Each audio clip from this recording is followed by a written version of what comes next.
pulling up, but what you cooking, man?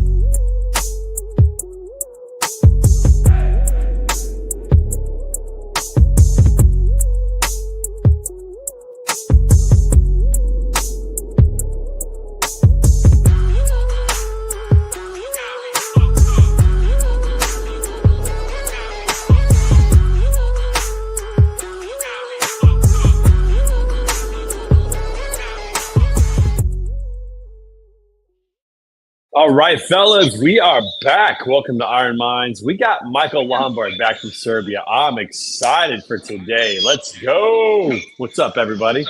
Good morning. Good morning. Happy Tuesday. What's Ready happening? to Back rock. from Serbia. Dude, I feel like, listen, I just feel like today's show is all about, we need details. We need to know everything that happened, everything that didn't happen, some embarrassing moments. Not that you ever have those, Michael, but maybe there were. Who knows? But we need to hear what's going on. Before you do that, though, we got Pedro, we got Nick. What's up, fellas? How you guys doing? How's it going? Wow, I'm Nick, Pedro? love the excitement. Yeah, Nick's fired up, isn't he? How's it going? How's it going? It's that spider. That spider. It's already getting him, man. It's old man. Old Spider-Man today. Young Spider-Man was yesterday. Oh man, that's funny. Oh, that's hilarious. All right, Michael Lombard, you're back. You made it back to the motherland. You're here. You're home. What was the trip like, bro? Congrats, man. Nice job. Nice work over there. Yeah, it was a truly unforgettable experience. Again, like when it comes to Serbia in general, very, it's not a really well-traveled touristy maybe for other people, but it's a country rich with history. I think there might have been less than. There's definitely less than 10, possibly less than 5 Americans who did that race. So it's Really? very cool. And it's like, Wow.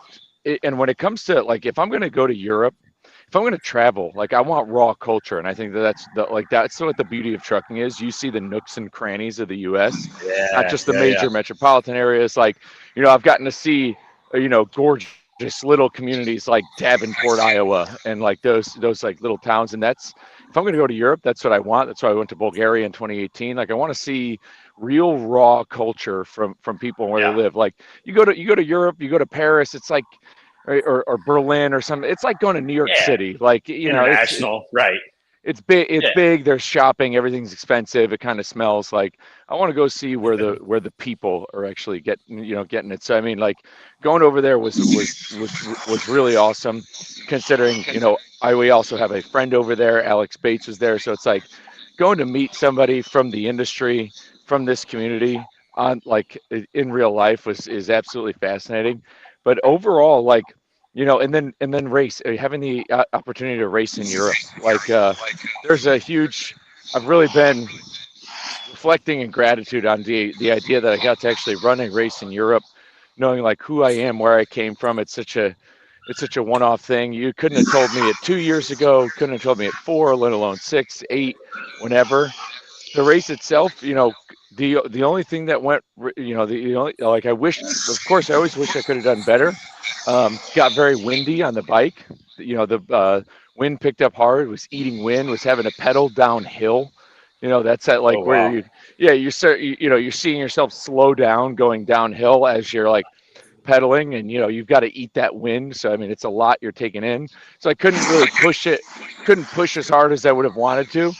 Just still wanted to perform at the run, and I was able to. So I just.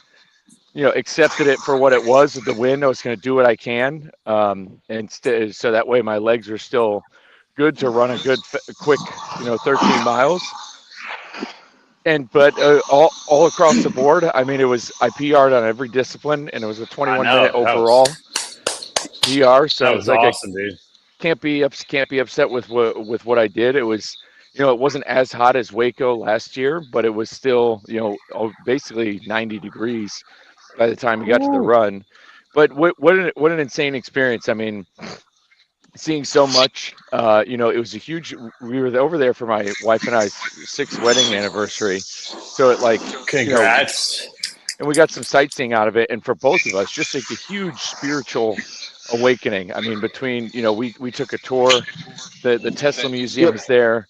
You know, we went to the Church of St. Michael, and we traveled to this monastery, this very old monastery. And so seeing some of that architecture and like really learning the history about how this country's kind of persevered across since like through the Roman Empire, like from the Roman Empire all the way moving forward, with struggling with being overrun by the Ottomans and all this stuff, and learning about how like the Orthodox faith is what's carried these people so like throughout history, and how they've stuck together as a people, like how the Serbs have really stuck together as a people throughout history, leaning on that Orthodox faith,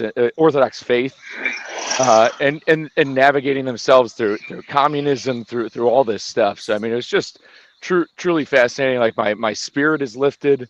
I feel, you know, I've recovered very well from this race. I've learned a lot. I've met so many people, you know, through social media. You know, the Ironman Serbia accounts accepted collaborations with my Instagram reels and accounts, and so there's people from the triathlon community over there, and from the race who have like connected with me on social media. So it's like there's this, you know, I met this guy who's from Austin, lives in Belgrade back and forth because his wife is Serbian, had dinner with him and his whole family. And so there's just this new community of people who are really supportive.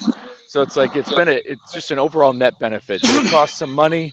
Did it, you know, did I take a risk? Could I have used that money in other places? Sure. But this is like a lifelong unforgettable experience. And I just, you know, got myself in front of like a whole group of a new community of people that, you know, I'm going to have, you know, relationships with, hopefully, you know, within triathlon for years to come. The last thing I did want to mention, because I don't want to steal the whole show for Tuesday. This is your show, bro. Keep going. For the first thing, normally whenever I leave, because like in Austin, you know, I talk about community a lot, and I talk about community a lot on the show. And so like when I leave, like when I go on trips, like if I go to truck shows, Broker Carrier Summit, whatever it is, like wherever I have to go, whenever I have to go somewhere, I'm not always like, or like I always can't wait to get back. Like between Orange Theory, between the running community, between going to On It Gym, and just like the day-to-day and the week-to-weeks here, like I love, like I cannot wait to always get back home. Like this place has felt like home. And for the first time, when it came to leaving, I like was not like, I was like, man, I want to stay. I was like, I actually want to stick around, see who I can meet. I did not want to, even when we went on, you know, we went to this wedding in Cancun like a couple of years ago. I was like, man, I can't wait to get back to Austin. Like here I like to be. But for the first time, I was like, man, I really want to stay and learn more, meet more of these people. And it's, you know, it got to do some you other probably stuff. felt like you just got there, you know? I mean, you weren't there that long, and you were focused on the race, and then you had to leave. Probably felt like you didn't get a chance to really explore, you know? Okay, I got in there, my teeth sunk in, and just how we were received, like the hospitality of the people, some of the best food I ever had, and then you know, even got to and it's like, and then I wasn't that disconnected. You know, Alex and I took a trip. We visited HMD Trucking's brokerage office that's over in Belgrade. So it's like I got to tap into the industry I'm working in. So it's like I went over there to talk, like have conversations like we have with tax write-off, baby. Yeah, with an American trucking company, and talk to their brokerage office and kind of learn a little bit about them and their operations. So it's like it's almost like I was home, but I wasn't. It's hard to explain, but it was freaking awesome, man. Sure sounds like a tax-deductible work trip to me. Yeah, no, that's awesome. I'm glad you got to enjoy that, and you got to celebrate your anniversary with your wife. What did you guys do? Did you go anywhere special? Did you go to a restaurant? Did you go visit some new town or do some new adventure? What did you guys do? Yeah, so the race day was the actual day of our anniversary, and what's great about these races. Hey, babe, happy anniversary! I'll see you in 6 hours. Yeah, see you soon. The half Ironman distance, the 70.3 itself, unlike the full distance. So it's true that the half Ironman, it took me 5 hours and 12 minutes. So it's like, it's not an all day endeavor. Whereas Ironman Texas is 12, was 12 hours. Right. So yeah, it's an all day endeavor. And then after the race, like normally you're just off your feet. But with this one, it's like I ran the race and then we still had an entire rest of the day to enjoy. And so like showered. And then, we ended up going to this really nice restaurant at the Belgrade waterfront. So it's right on the Danube River. So, I mean, it was gorgeous. And the Belgrade waterfront is really great. Part of the run course goes on the Belgrade waterfront. And that was an exciting part because I'm very electric during races. I'm very loud. And so like all these people were like sitting down having brunch like during the run, and I was like screaming and yelling, telling them that they're being very Come quiet. on, get up. And Get I up. was like, you're being quiet as they're all like looking at me holding cigarettes. They can't understand a word I'm saying. But yeah, we had a nice dinner on the Danube River. Because it was great. My parents were there, and then that's cool, dude. two people who were in our wedding were there. My friends Aaron and Katie. They came with their newborn child, like because they wanted to make a trip out of it. So we had a really really awesome dinner. It was awesome. And I mean, right on the Danube, there was some fireworks going off across the river. So it was a absolutely gorgeous, underrated place. That's awesome, man. I'm glad you had a great trip. That was incredible, dude. It was great to follow along with the the race and see how you did. So kudos to you, man. Congrats. That's awesome, man. That's awesome. Hey, Lamar, go ahead, Nick. I was just gonna ask how the crowds were. What were the crowds like during the race? Yeah, best part about it is they adjusted the race course from last year because this is only the second year they've done the event in Belgrade. Ironman's had this sanctioned race, and so it was super spectator friendly. Like instead of like the bike course, you get you go out and back twice. It's kind of like a loop you do twice, so you hit the crowd once halfway and then once on the way back in transition. Then same thing with the run. The run is kind of like you go up the waterfront, come back, and then you do some lollipops through this park. And so you're kind of near people most of the time. So it's pretty spectator friendly. I know the race itself definitely needs more support. Like they needed some more people at water stations. They probably needed a few more water stations. It was hot. There was definitely people who were in the pain cave from the heat because it doesn't get Texas hot over there. So, I mean, support-wise, they definitely could have used some more water stations, some more aid stations. But, you get good crowd for most of it. And the swim start, too. Like, you're at this man-made lake right off the Danube River, and it's like the crowd's able to catch everything. Like, they can watch the whole swim, and then and watch your entire first transition. So, it was set up really great. Very cool. So, hey, Lamar, what's that? Sorry. Pedro, what were you going to say? I was just calling you out. Oh, yeah. So, actually, first thing, this was your first international Ironman, wasn't it, buddy? Oh, yeah. Okay, so Harry, here's what I know, man. How did the training that you did here prepare you for over there? Because you've done some Ironmans here, but as a truck driver, you've been all around the country. You know what the geography looks like, what the temperatures are certain times of year. But how was it trying to train yourself here for a race in a place that you've never been, and to make sure that you're hitting those elevation changes that you may need, the distances, all of those things? So did the training you do, did it serve you well when you went over there, brother? Absolutely. I mean, that's one of the things I'm actually most proud of walking away. It's like, I didn't do what I wanted to do on the bike, XYZ, but it's like, it is kind of fascinating to cross an ocean. Like I left on a Wednesday. I got there Thursday afternoon and the race was Sunday. So it's like adjusting for jet lag. This is a place I've never been before. I've never ran there. I've never ridden a bike there. Like it's completely untouched. Like going in foreign, an absolute foreign place, as opposed to, you're right, like trucking. It's like I've kind of been everywhere. I know what it feels like in the desert. I know what it feels like in Montana. I know what it feels like in Chicago. Like you can gauge it, but this place never been. But I knew what the weather was going in. I knew that they had low humidity. I knew that it was going to be warm. It was a cool morning. So I mean, training all summer in the Texas heat was definitely a huge win, a huge benefit. I think that's what allowed me to perform as well as I did, given the unknown, real estate, unknown course. being training in kind of adverse conditions like the extreme heat and humidity set me up for success. Where if I was in the same climate like if I was up in the Midwest or up in New England and went over there, like maybe the training wouldn't have paid off. So I think getting the heat in and doing the intensity and how I trained with intention primed me up to be able to, use raw talent as opposed to muscle memory that helped me improve. Heck yeah, let's go. Hey, was there a lot of elevation change over there, man? Like Serbia was, do you know what the elevation was? Was it flat? Because you're down here in the Texas Hill Country, you may not get high elevation, but you get some elevation changes on that workout. Yeah, you do. Yeah, you do. Yeah. Oh yeah. No, like I did a century ride, a month ago, and I got 4,400 feet of elevation gain in it, and but yeah, the bike in Serbia you get about 1,800 feet, so it's like nothing too crazy, but you get some pulls that go kind of up and down. It's kind of rolling on the highway and up the bridges and everything.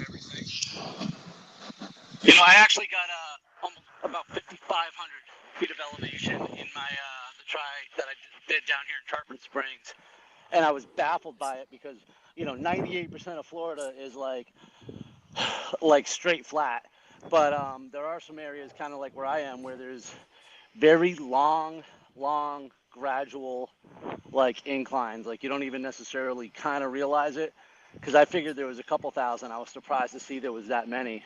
But it creeps up on you for sure.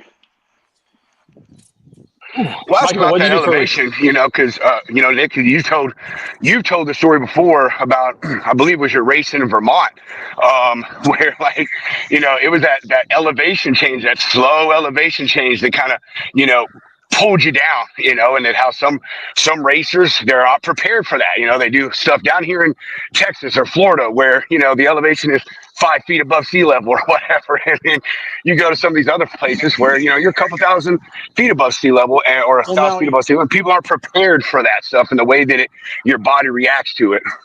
So now what you're talking about though is altitude, because when you say elevation, I'm thinking climbing. Like how many feet am I actually Right, what's just the difference? Above? Yeah. But the difference of, say, altitude, which I definitely felt a little bit of in Utah, is that's like, the race started, I think, 5,000 feet above sea level. Right. And again, I live, I don't know, a couple hundred feet below sea level. So.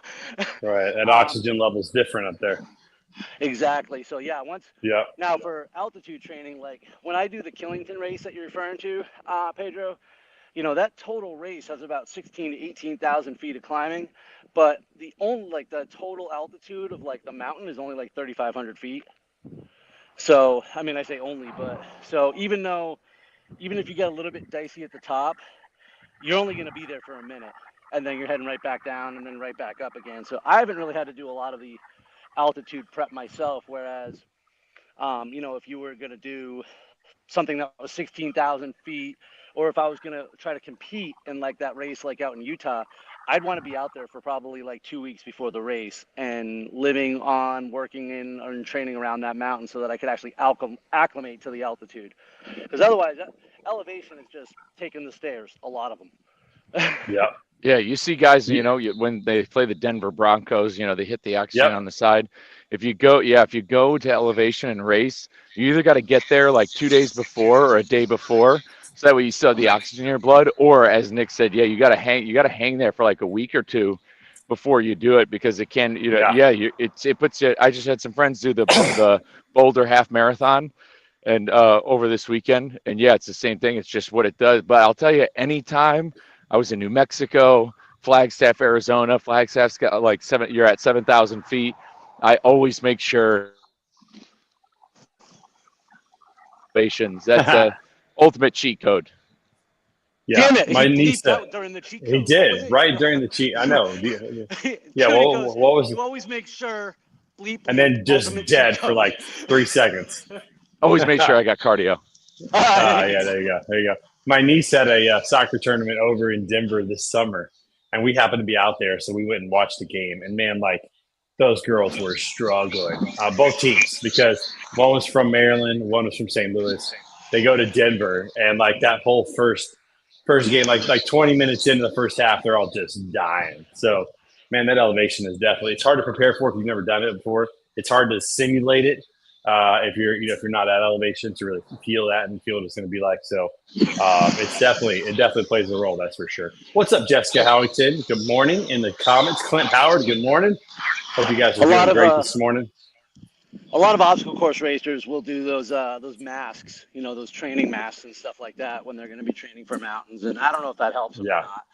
Like, I just focus on the part I can control. Like, I'm not going to get to go to Vermont or wherever I'm going 2 weeks before the race. So they wear a mask that like limits their oxygen intake. Is that what it is? Just to give it, just to simulate it? Is that what? So they'll get on the treadmill with those and I don't know what they're called. Like, I've seen them enough, but yeah, they'll get on the treadmill with those masks, and it's like for. I don't think I knew about those. That's interesting. Okay.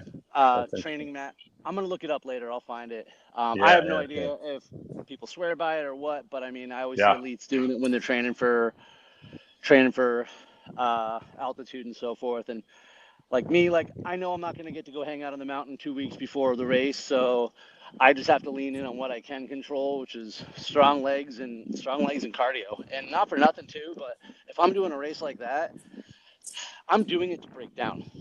I want the body broken down. I want the altitude to come in and screw with me. I want everything in the world to go wrong, because if I'm climbing a mountain like that for a race, the intention is not to feel good. It's to suffer to the point of spirituality. And so I like having all those other elements out there that, I mean, how often do you get to climb up a ski mountain, right? Like, how often do you really just get to have the mountain as a playground for yourself too, and to just lean into it like that? Like, we can talk about it, but it's such a rare opportunity that most people don't do outside of the endurance world. So yeah, I mean, a lot of it is literally getting to just throw your body against gravity, against your own physical limits, your own cardio limits, the skills that you have, and then let's bring in some weather, let's bring in some wind, let's bring in some rain, let's bring in some humidity, all the things that just make you want to quit. Because dude, what is it with Nick? Nick is always trying to hurt himself with his friends. Every time he talks about, he's like, I want the pain. Hey, Nick, we're all in our 40s. If you want the pain, go outside and do some gardening for about 2 hours. I promise you're going to get plenty of pain, man. I love Nick. He's so passionate about it, man. Man, 1 minute I'm just sleepy and grumpy. Now I'm too fired up. I just can't satisfy Pedro today. Oh man, that's fun, bro. Michael, I got a question for you. So talk about recovery from the race. What did you do to recover and to get kind of back into the swing of being able to go walking with your wife or going and exploring, those kind of things? What was that recovery like for this race? Yeah, I'd say the recovery is the best part, and I learned this from the doing the Waco 70.3, because again, I did Waco, and a month later went to Ironman Florida. So like the recovery from a 70.3, the bounce back is pretty good from where I'm at. But what is great is I did the race, and then the next day I was able to get full sleep, not set an alarm. And then the next 2 days, like Monday and Tuesday, were full tourism days. So I was on my feet. I still got a lot of time on feet, like 20,000 steps each of those days, but and was able, and then also like enjoyed myself, enjoyed where I was, the food. I kept my, like I pounded hydration. I put a lot of fuel back in me, but overall, like I was kind of just going through like doing touristy stuff. So I was on my feet, whereas opposed to if I had done the race and then flew back home. It doesn't really set you up for success. It doesn't really set you up for success recovery wise. But the fact that I was like on my feet the next day, getting out there, getting 25,000 steps, and then did the same thing on Tuesday, going on this tour, it couldn't have helped me out better. And I mean, I got home, and then Thursday and Friday morning, I woke up and went on 2 morning runs, and I immediately feel strength gains. Like I feel like my glutes, my knees, like I'm pain-free. Everything feels really good. Like, whereas during the race, towards the end of the race, my hamstring started talking to me last mile. Last 2 miles. There was some little parts that were pulling at me. Nothing bad happened. Didn't cramp or nothing. But just being on my feet the next day, hydrating, like having access to a lot of hydration, and then you know, and really, I don't want to say I really stuffed my face, but like I wasn't like, I enjoyed breakfast, enjoyed lunch, had our dinners, like, had dessert at some of these, dinners and meals that we went to. It's like it, and so getting the fuel back in me, getting a lot of that stuff in, packing the hydration, the recovery's been phenomenal. I'm kind of just back to normal. I don't need to go right back into running 30 plus miles a week or anything. I'm gonna kind of dial back, focus on some strength for a few weeks, and then see what's next. I might do Houston Marathon. I'm still like kind of gauging. I'll take the next week or two to kind of figure that out. But recovery's been going phenomenal. I mean, a good part of that is that not drinking helps. Yeah, for sure. Was there stretching involved? Did you cold plunge? I know you like to cold plunge a lot. Was there anything like that helped you recover faster? Yeah, for the most part, it was some stretching. Like it was mainly doing some stretching, doing some deep runner's lunges, getting myself into the pigeon pose, holding it strong. Just whenever we were out, like on one of those tours or what have you, or like if I was always awkwardly, stretching out the calves. Didn't have any access to. Didn't have the same access to cold plunges or anything, or like the Normatec boots that I normally do. So yeah, just staying on my feet and keep myself stretched out. I don't know if you hopped in like a tub of cold water, which isn't quite a cold plunge, but it's close. It has a similar quality, or maybe a lake that was nearby that might be cold. But I guess it was pretty warm, so wasn't sure if you did any of that or not. Yeah, that all happened when I got home. Yeah, nice. Yeah, but stretching is. I mean, I can't imagine waking up that next morning without stretching. It might have been rough getting out of bed. might have been a challenge. That's cool. All right, so what's next? What's next on the agenda? What do you got, Nick? What do you got, Michael? What do you got? I got Spartan Race Orlando coming up in the first or second weekend in November.